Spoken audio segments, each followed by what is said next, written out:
Now, President Biden is warning Chinese President Xi Jinping not to give military support to Russia. The two leaders spoke today to discuss the war in Ukraine and Russia's plea for help. This comes as Russia continues to bombard Ukraine overnight. Moscow rained a missile strike on the western city of Lviv, hitting the city's airport. Lviv is about 40 miles from the Polish border, a NATO nation that's taken in nearly 2 million Ukrainian refugees and counting. CBS News' Natalie Brand has more. The White House says President Biden is using his call with Chinese President Xi Jinping to warn China not to support Russia's invasion of Ukraine. We have made clear our deep concerns about China's alignment with Russia and the potential implications and consequences of that. China has refused to condemn the war. Beijing says it recognizes Ukraine's sovereignty, but adds that Russia has legitimate security concerns. And Russia has reportedly asked China for military aid, everything from surface to air missiles to drones to MREs, food for its forces in Ukraine. China will bear responsibility for any actions it takes to support Russia's aggression, and we will not hesitate to impose costs. Kevin Rudd, Australia's former prime minister and founder of the Asia Society, says China is aware of the impact sanctions could have on their economy. They are not in the mood to suffer secondary sanctions themselves. Congress has moved quickly on President Biden's request to revoke Russia's most favored nation trade status.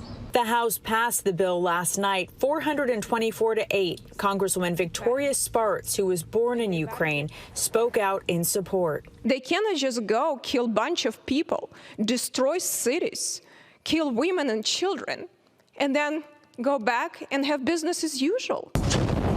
Russia continued its bombardment Friday, hitting the western Ukrainian city of Lviv, not far from the Polish border. And Russian TV showed President Vladimir Putin in a packed stadium Friday, rallying support for the invasion of Ukraine. Natalie Brand, CBS News, the White House.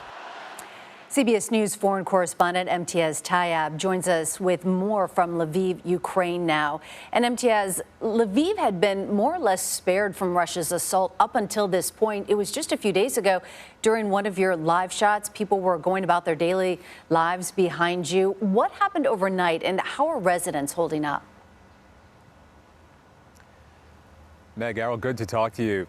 Yeah, I mean, it really is extraordinary to see just how quickly the mood has changed following the events of this morning. As you rightly said, Meg, we were speaking earlier this week and, you know, people were living their lives quite normally and they still are. It really does need to be said. But in the very early hours of this morning at around 6 a.m., air raid sirens started blaring. And then we learned that an area close to the airport, we understand to be a repair facility for aircraft, was targeted by Russian cruise missiles fired from the Black Sea. We understand that 6 of those missiles targeted this site. A number were intercepted by Ukrainian air defenses, but of course, some of those missiles struck their target, you know, forcing this dark plume of smoke into the air. Now, after we discovered what happened, our team raced to the area, tried to get as close as we could. Here's what we found. Well, you can see this roiling black cloud of smoke just over my shoulder, and that is Lviv's main airport. And earlier this morning at around 6 a.m. local time, sirens started blaring across the city, jolting people out of bed. As we heard, no video, no photo. Okay, all right, okay. We're being told to clear out of here. They obviously don't want us to film here. But it really just sort of underscores the sense of tension across this city, which for so long has not been touched by the kind of violence that we've seen elsewhere across Ukraine. As really, Russia's war has now come to this city's doorstep. As you can imagine, a pretty tense scene there as those Ukrainian security forces push us out of the way. Of course, a very different scene elsewhere in the country where we've seen horrific damage, and journalists have been able to go there very much at their own risk. But it's really telling that this airport, which hasn't been used since this war began, that these Ukrainian forces didn't want us to get anywhere near there. As we've been saying, we're very close to the Polish border. A lot of weaponry is traveling over that border here into Ukraine to support these forces, and many believe that that is what Russia was targeting. Errol, Meg.